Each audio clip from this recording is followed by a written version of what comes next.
and I saw 3 little birds come down, one by one, in a beautiful arcing swoop.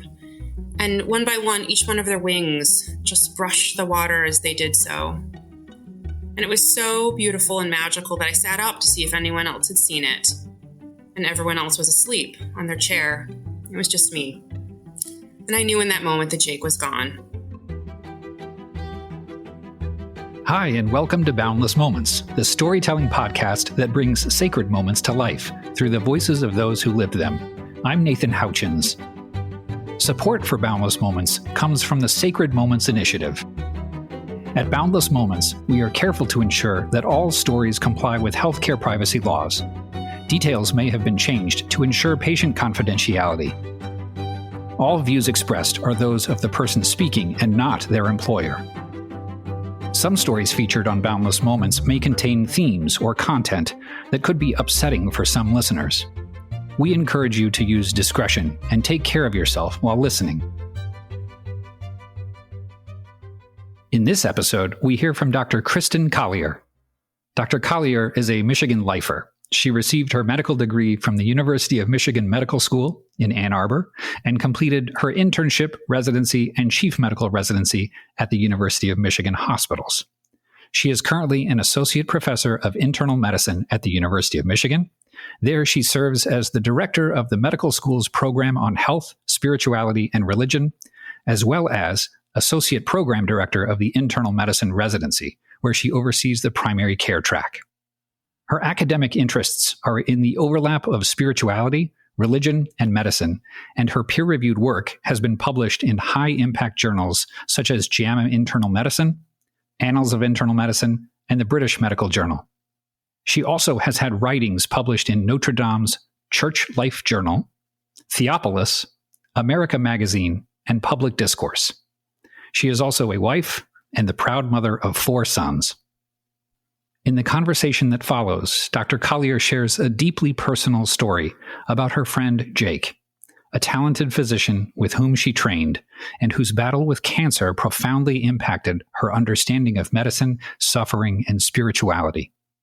Through her reflections, she explores the limits of medicine, the importance of recognizing the humanity in patients, and the need for healthcare professionals to engage with their own emotional and spiritual well-being. Dr. Collier emphasizes the significance of creating sacred moments in healthcare when deep connections can foster healing and understanding amidst suffering.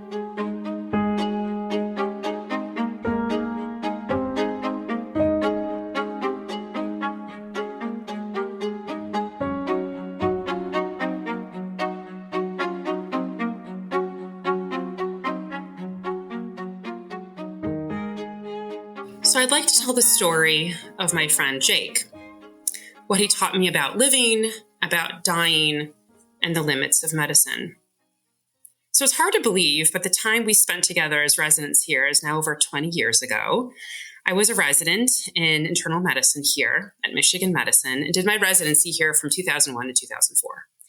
During that time, one of my colleagues, who was a year older than I was Jake Deerhake. He was the doctor everyone wanted to be, and the colleague everyone wanted to work with. He was super crazy smart, funny, kind, compassionate, and cared deeply about medicine and his patients, his friends and colleagues.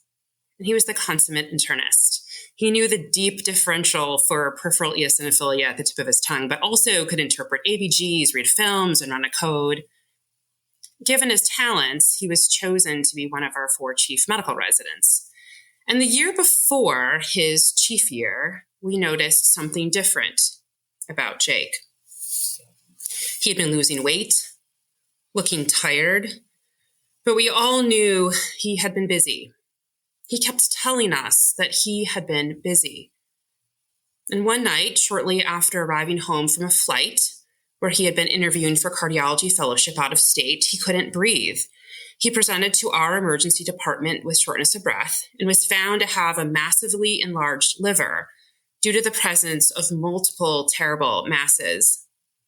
We were hoping that this was something easy, or at least easier than what he ended up having, which I won't even name here because my anger at his particular disease has decided that its name doesn't deserve a place in the story about my friend. But what we had was bad, and what he had ended up taking his life. And this brings me to the first moment I would like to focus on here, which is the moment I found out about his diagnosis. I was a burned out, overworked, tired senior resident about to take night call for our cardiology service. I was in a call room upstairs in the hospital and realized I hadn't seen Jake in a while.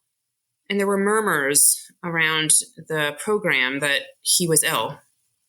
So I texted one of our mutual friends, and he called me back and told me that Jake had been diagnosed with something horrible and that the situation was bad, really bad. And it was at that moment that time sort of stood still for me for a brief while. Afterwards, I hung up and I cried, and all the while answering pages from the nurses that would not stop. At one point, I felt like I was going to throw up in the trash can in my call room, but I knew I had patients to take care of, and I had to get myself together. People were depending on me. But all I wanted to do was run around shouting, "But Jake, our beloved Jake, has cancer, and it's effing not fair." I was burned out, and this was the thing that really, I think, tipped me over the edge. I felt like here I was, giving my best years of my life in my 20s, sleeping at the hospital every fourth night sometimes, exhausted, taking care of patients at the time who I often felt in my mind were trying their very hardest to do everything possible not to live. Yet here was our shining star of our community who got something terrible and was going to die and not be here to take care of patients and do all the good, amazing things he had the potential to do. How was this fair? How could this happen? Why him? It was in this moment that I really realized how unfair things are, how real it is that bad things happen to good people and that none of us are immune.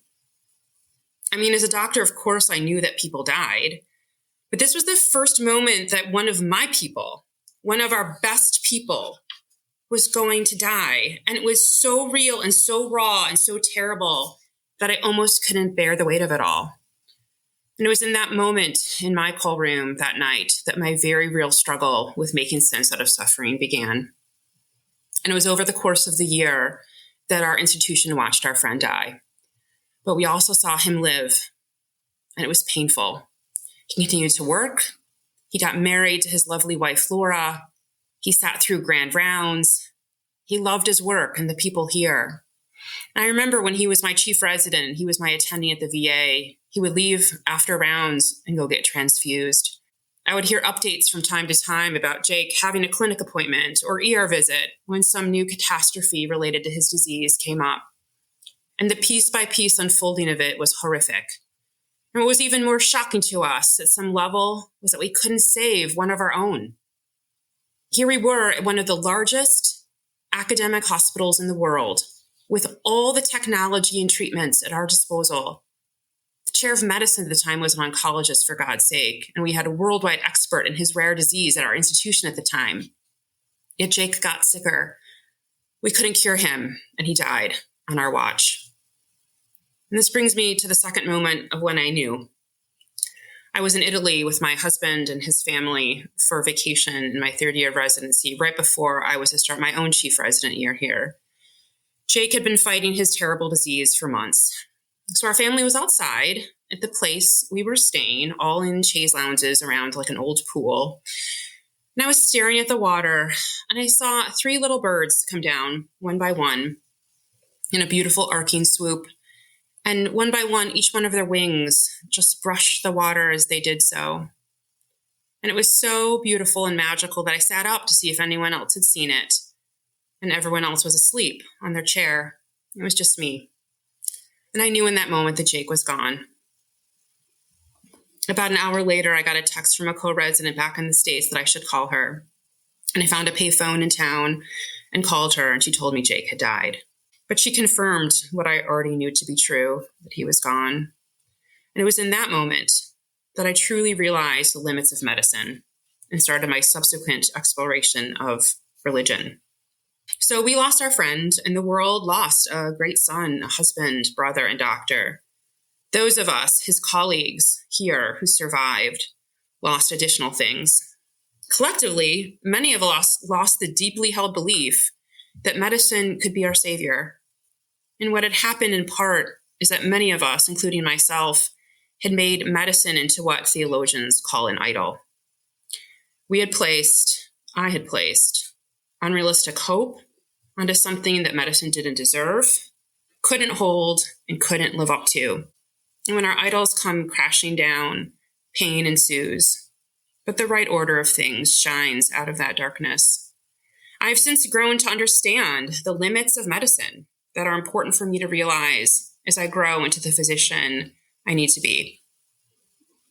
And it was after those moments with Jake that I started my subsequent, what I call wrestling with God. Medicine had been my God for so long. It was something I worshiped, shaped my life around, and I looked to it for all the answers. So with that deep error now revealed to me, something else had to fill its place. I had not been raised in a religious home, and if anything, was raised with an anti-religious bias that was only cultivated more strongly during my time in the academy. The God of the scriptures wasn't even really on my radar, and religion was only something other people were concerned about. But after those moments with Jake, I started wrestling with God. At first, wrestling with the false God of medicine, but then after that, the true God. I believe we're closer to God wrestling with him than we are when we ignore him completely or otherwise unengaged. And the wrestling I've had is mostly around the concept of suffering and the theodicy. If God is all good and all powerful, then how in the world do I make sense of all the suffering I see in medicine? And how do I trust a God or love a God who would do that to Jake? And for those listeners not familiar with the story, in Genesis 32, we are told a story of Jacob wrestling with a divine being. And after the wrestling, the angel asks Jacob his name, and he replies, Jacob. But the being responds and says, your name will no longer be Jacob, but Israel. End quote. And Jacob, now Israel, leaves that encounter with a new name and also a limp. I have also left this years-long wrestling with a new name and a limp of my own. And I wish I could have come to know these painful truths in a different way, in an easier way. But I still talk about Jake and what he taught me about medicine and the limits of the vocation to which I have chosen to dedicate my life. Thank you for letting me tell this story.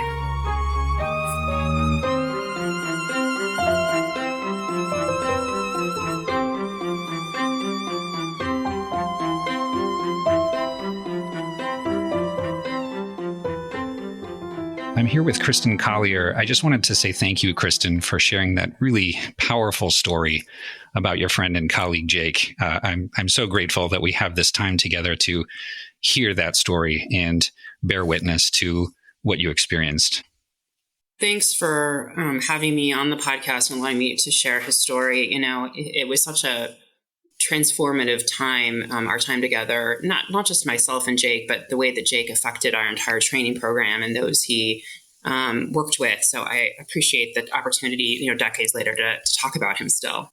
I can tell how impactful it was just by the words that you used and how you shared the story. I wonder if you wouldn't mind sharing a little about Jake as a person. What made him stand out as a colleague, as a human being? Yeah, I mean, even before I think I knew the term like whole person care, I saw it in Jake. Even though I didn't really know what that was called, I was like, he's the type of doctor that I want to be. I remember so distinctly that I think I was probably a mid-year intern and he was my second-year resident. And we were in the CCMU, and there were two codes going on at the same time. And one was an older man and one was a younger woman. And we were sort of going back and forth between the rooms, and we had some assistants. The way he not only attended to the needs of these two people, but the needs of the people who were addressing this situation, who were all very distressed about these two patients who were, on the brink of dying. I've never seen someone so attuned to, not just, of course, the biomedical needs of the patients, but the emotional, spiritual, social needs, sort of in the moment somehow, that he was able to sort of like try to like provide hope to people and guidance, and recognized who maybe needed some help from a nurse. And he just embodied what it meant to take care of people as whole persons. And afterwards, we lost one of the patients. One of the patients made it. And of course, as a good doctor, I think you're always thinking like, what could I have done differently? Is there something we could have done? And not that I voiced that, but he found me like the next day, and I think he recognized something on my face, and he took me aside. And he always had words of wisdom. And he said something like, we did our best in there. And it was that person's time. And we're going to do things right in medicine. And people are going to do great. And we're going to also do things right in medicine. And we're going to lose people. We're not in control here. We need to take care of ourselves, because you need to be here for these patients, not only today, but tomorrow and next year and 10 years from now.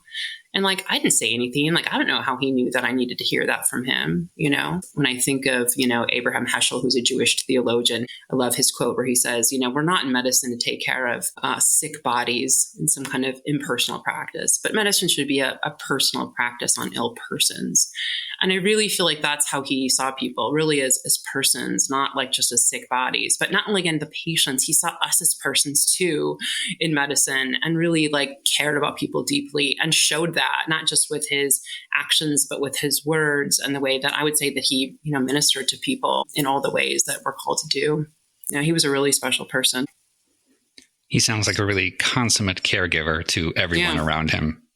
No, he was absolutely. And I think that's why it made it so hard, right? I think I mentioned that in my story about, which I now know is a wrong way of thinking about things. But I think in my mind, I had started, I think we put ourselves in the place of God sometimes, right? And we decide, like in our hubris, of who we think deserves to live and who we think maybe doesn't. And I just couldn't believe it. I was taking care of patients again in my hubris and in my wrong way of thinking. I just was like, I can't believe some of these patients are trying their hardest, right, not to be here, not taking care of themselves and, abusing their bodies. And again, not realizing at the time, my goodness, like there are so many systems that have set people up to like not be able to have the choices available to them to live the healthiest life. And I was just angry, right? And I was like, here's like our shining star person. Like, this is not fair, right? And the anger that I had, because I knew he was such a great person in my mind, right? The world was divided into great persons and not great persons. And my hubris, I was like deciding like who these people were and how I couldn't believe it that this person was not going to be here, and all these other people in my hubris that I determined like maybe should have been in Jake's place were still going to be here, and it was all that way of thinking is disordered and part of my anger and burnout that I had. But he was such a shining star that I couldn't believe he was the person that we were losing. Right. It's in these intensive moments, in these really high pressure situations like residency, that just set us up so intensely for that hubris, that sort of that's right. That sort of good and not good. It really is challenging since we don't know everyone's stories. Exactly. In those high pressure environments like residency, where burnout is so prevalent, what was it like to witness someone you respected so deeply battle such a devastating illness while continuing to work and be that caring person for others?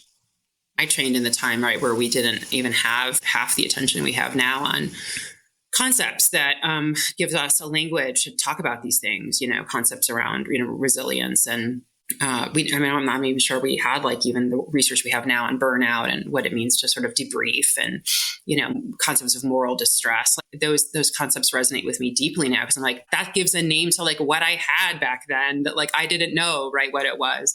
And there's like no time. I mean, there's even like no time now, even within, I think, when the revised structures that we have oftentimes for like the +1 thing that happens to you, right?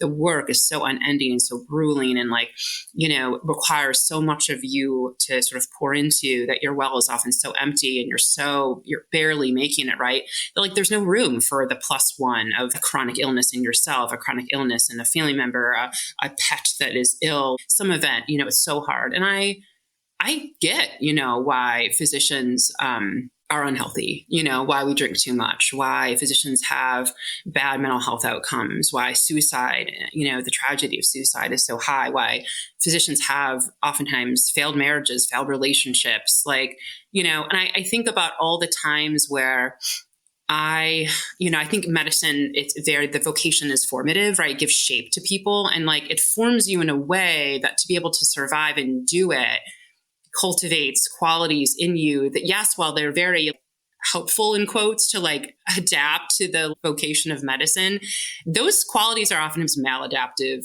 in other situations, like in marriages or relationships and in real life, where you become callous and you just sort of compartmentalize to the best of them.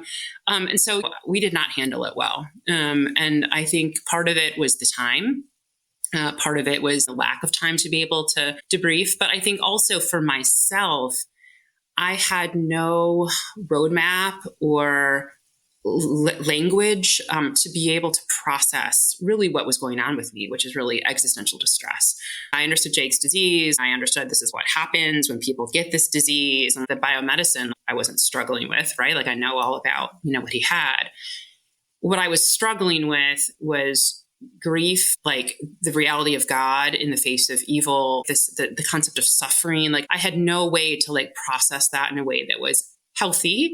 And so therefore turned to unhealthy habits. And part of that, I think, is just, there's a multifactorial problem, but, I don't think those of us that survived during that time barely handled it well. But many of us then were, I think, forced into recognizing that this can't go on, and for ourselves went through a period of discernment about what it means to sort of grow as a person in this space. That was sort of the catalyst of this moment. Yeah, that really resonates so much with me. I remember very vividly just bottling up these really existential questions and challenges that I faced in residency over and over again, and just didn't let them out because I didn't want to burden others with them. Yeah, that's right. And so I can absolutely see how these evolve into maladaptive behaviors for those who are caring for people.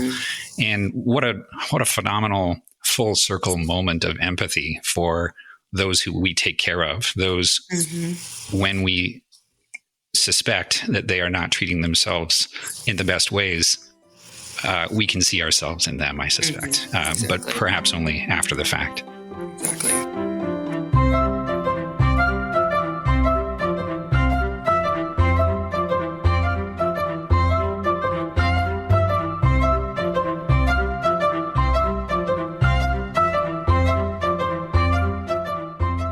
I'm curious, looking back on your journey as a resident, now as a physician, as a leader in this space, what would you say are the most important lessons you've learned about the relationship between our vocation and suffering and the limits of human power in the face of life and death?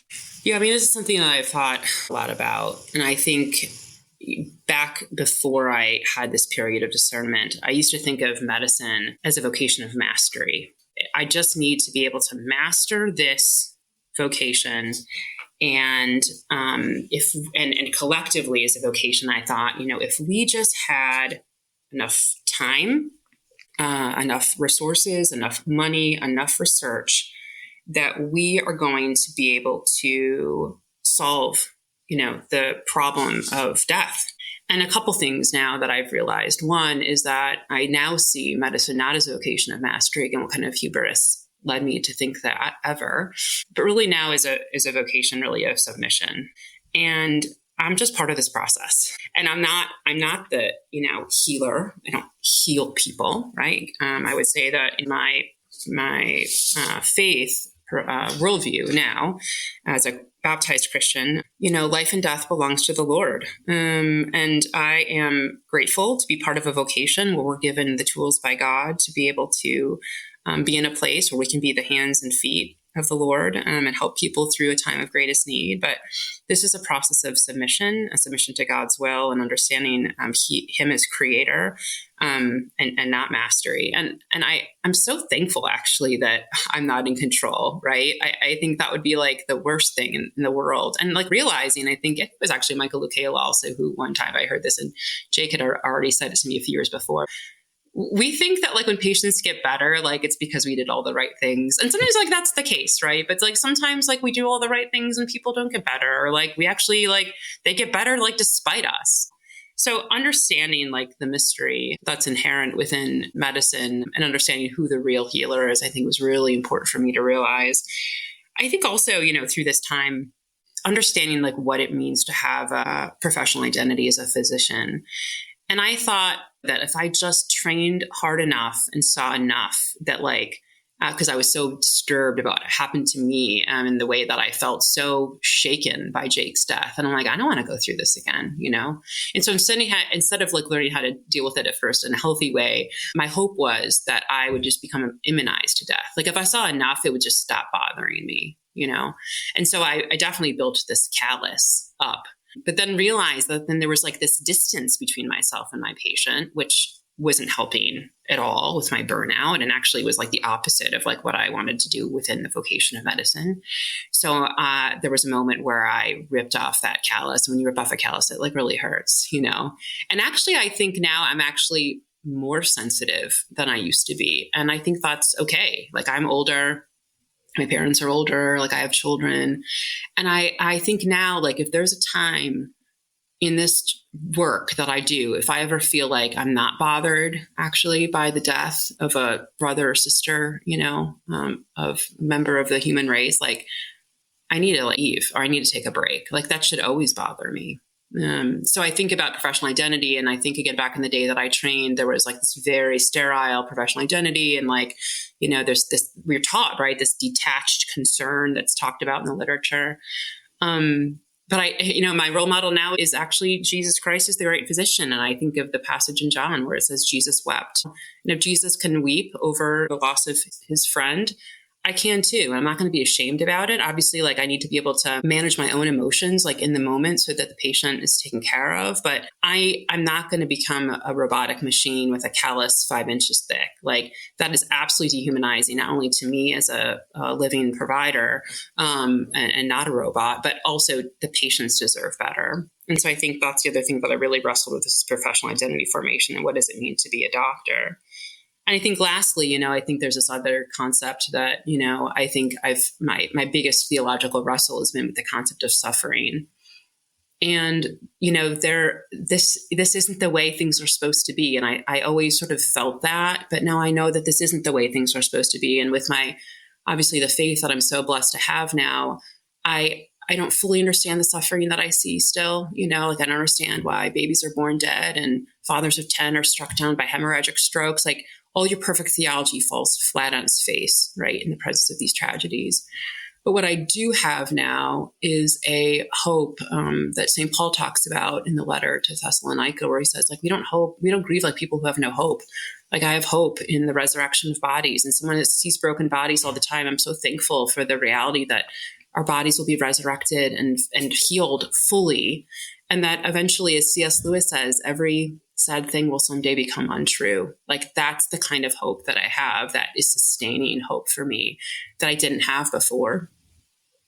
It sounds like that hope and the removal of the callus that you describe sort of paved the way for, I'm guessing, meaningful connections with those who you treated and those who you were around in life later on. That seems like a natural next step for many, and that residents, especially when they see so much suffering and grief and death, really grapple with.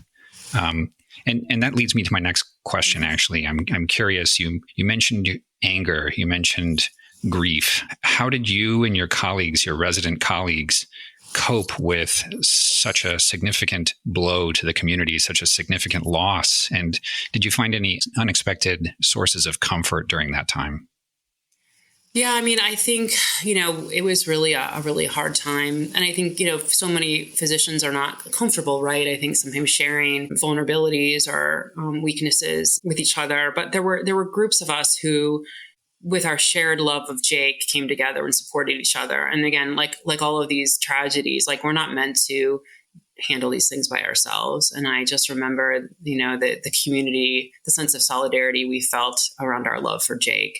And that was stronger than any evil or any forces, right, that we maybe didn't understand fully, and we can never understand fully. But like that palpable embodied love amongst his family and colleagues and our friends was really life-saving, for those of us at the time.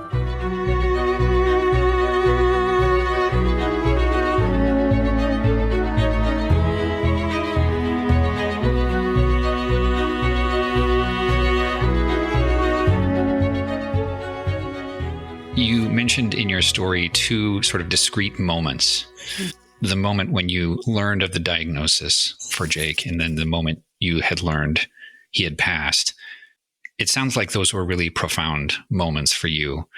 We talk in the Sacred Moments Initiative about sacred moments, or boundless moments, as the name of the podcast implies. And I'm curious, when you hear the term sacred moment, how do you define this type of moment? It's so cool to be on the podcast because it was pre-pandemic, actually, that my program in Health, Spiritual, and Religion hosted Dr. Pargament in to talk about sacred moments, and actually Sanjay was in the audience and then got him interested in sacred moments, and he visited Dr. Pargament, and now like all of this has happened out of that connection, right? Just highlighting connections with him. And so I'm very familiar with like how the literature defines it. And I think it's a wonderful concept. So for listeners, right, a sacred moment is defined in the literature is sort of this brief period of time in which people experience some kind of deep interconnectedness that oftentimes possesses some kind of spiritual or transcendent quality. A transcendent moment where it feels really out of the ordinary, almost, I would say, holy or profound in a way that normally doesn't happen in most mundane moments. And I can't think of the name of the philosopher right now, but he was a writer and he talked about this sacred, profane, like dichotomy, or sometimes people call it sacred mundane. And I think that's exactly right. Like there are these, most of time is ordinary time or mundane time, but then there are these sacred moments, which again are transcendent. They feel almost too holy to name. So yeah, that's how I would define a sacred moment. One of the things that we struggle with in this work is really defining what a sacred moment is, and even finding the words that characterize such a profound instance of a person's life. I know that I have had these sacred moments with others, and I know that others have as well in our talks with individuals who have experienced them. I wonder if you might share any rituals or practices within healthcare that you do that contribute to creating a sacred space that might foster these moments to happen more frequently. There's a writer, he's a physician, he's an MD, PhD, Dr. Jeff Bishop, that some of your listeners might be aware of. He's a internist, but also has a PhD and runs the ethics group over at SLU. He wrote a fascinating book that I read when I was first on this journey called The Anticipatory Corpse. And he says, that medicine has divorced itself from all metaphysical or transcendent goods, and that all that we have left is this raw bioreductionist materialism. And so his thesis in the book, which is a radical one, is that because medicine has divorced itself from all transcendent goods, that actually the dead body is the normative body in medicine. That's why he calls it the anticipatory corpse. Like all medicine is mapped onto this dead body. And so, because there's no eschaton, like there's nothing beyond death, like death is the end, And so he says that's why actually the first patient that the medical students get is a corpse in their gross anatomy course, because like that's their first patient because the dead body is normative. It's sort of a radical thesis. I think when we sort of think that God isn't real or that transcendent things are not really here, our lens isn't sharpened to see them. We're not going to be attuned to them or make space for them or like consider them in the moral structure of reality of the hospital. And I sometimes see this being played out, for example, when I have talked to patients and families who, for example, have said with their providers, I think there could be a miracle. And sometimes they'll say that the providers roll their eyes at them. Again, that's making no space for metaphysical or sort of transcendent realities to be there, because we just think it's like just nonsense. So I think the first thing is with, creating sacred space. Like, do you believe that this is possible? Do you believe in something outside of the raw materialism of science? And then if you do, like, how can you sort of tune your lens to be able to see these or make room for sacred space? So maybe I would say a couple things is that, when I came to the realization of the, I would say the moral structure of reality, the idea that my patients that I take care of, first and foremost, bear up the image of God. Like they are the imago Dei. They bear God's image and they are loved by God. That automatically translates into my encounters with patients into sacred space. I made it sacred space because I'm taking care of one of God's image bearers, loved by him and made by him. And so, how do I keep that reality in the forefront of my mind? Well, there has to be some ritual around that. I agree. And so I think for me, intention setting has been something that's been really important for me. So before I begin my clinic half day, before I step into one of my clinic rooms with a patient, or maybe sometimes people can do it before they start a shift, like stopping just for a brief moment or two and thinking about the intention that I wish to have when I'm in that room with the patient. And for me, this requires giving my patient all my attention, focusing on their needs, and remembering that they are someone's most favorite person. They're not a diabetic. They are a person with diabetes, made in God's image, loved by Him, but someone's mother or father or sister, best friend. And if I at least take a moment to sort of pause and try to remember that and set myself well up to be unencumbered otherwise in that time, which includes, my ritual of pre-visit planning and looking at my patients ahead of time and all that, then I think my lens will be more attuned to see the reality of who they are. And again, when we think about making meaning in the clinical spaces that we're in to help prevent burnout, I think having us be attuned to people as persons made in God's image, if that's part of people's worldview and not just biomedical machines, that's the way in which I think we're going to try to cultivate meaning in this vocation going forward, because none of us went into medicine just to take care of a disease or a symptom, but a human being or a person made in God's image. It sounds as if these rituals allow you to be fully open and present with the other person in order to connect. I think often about Mother Teresa, who talked about those distressing disguises, that so many of our patients or so many people that we encounter day to day have some kind of disguise, she would say, right? And oftentimes that disguise is distressing to us. We recoil sometimes literally at the sight of people because either they remind us of something in ourselves that we don't want to face, or they remind us of the reality of how really truly frail and vulnerable we are. And we don't like to be reminded of our mortality and our frailness. And so there's something about some people whose dignity either we find deeply inconvenient to us or that remind us of something we really, really don't want to think about. So we avoid them, or we dehumanize them, or we marginalize them. You can't see through that distressing disguise until you tune yourself to the reality of who's under that. And for me, I had to reorient myself around the reality of like who I'm taking care of, and to be able to see through that distressing disguise and remember like actually who I've been charged to take care of.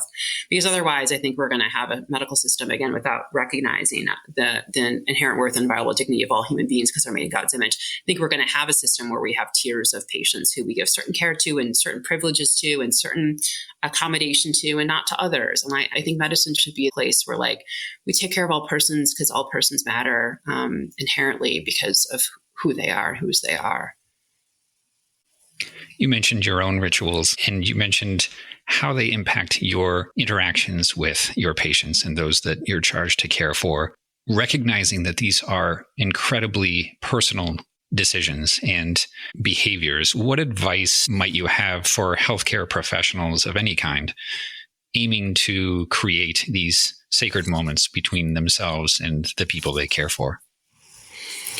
Yeah, I think probably my biggest piece of advice, one that I had to take a heavy dose of my own medicine, was that you got to get yourself out of the silo of biomedicine to be able to understand, I think, the limits of science and understand really the fullness of the moral structure of reality, of who you're taking care of and the meaning in this work, and to be able to explore the deep, deep questions that science cannot answer. Like, how do you make sense of the suffering? How are you going to not maybe make sense of it? Again, there's hubris in that sense, but how are you going to, despite the suffering that is always going to be here, will always be here until Jesus himself returns, how are you going to not be destroyed by it? In some way. And that, I call that productive wandering. That productive wandering shouldn't happen alone. It should happen with others in community, and can't happen within the echo chamber and sort of the narrow silo of biomedicine. And I think there's this quote by William Osler, who said something like, man cannot be fed on the dry husks of facts, right? So he said something like, fed on the dry husks of facts, the human heart has a hidden want which science alone cannot supply. And that's, William Osler, right? Who we look to, right? As the father of medicine, some of us do. So thinking about getting yourself out of the you can't survive on a diet of dry husks of biomedical science. It's going to be an impoverished diet. You'll develop scurvy or whatever, right? You have to get out, and you have to think about connecting yourself with people who live in other spaces, theologians, philosophers, anthropologists, sociologists, and be like, I have some big things to think about because this is part of the work I do every day. For me to show up and be real and be a human being, not mechanized within the biomedical machine, I got to get out and talk to people and proactively wonder outside of the biomedical sort of silo of science. That's my biggest piece of advice. I'm so grateful for that advice and for your time today, your willingness to share this incredible story about your friend and colleague. Thank you, Kristin Collier, for joining us. Thanks, Nate, for having me on.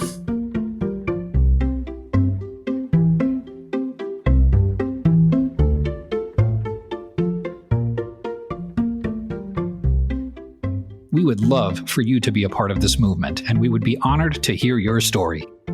If you have experienced a moment of grace, connection, or empathy that changed you, we invite you to submit it for consideration to be shared on Boundless Moments. By sharing, you not only contribute to a collective celebration of human connection, you may also inspire others to recognize and cherish the sacred moments in their own lives.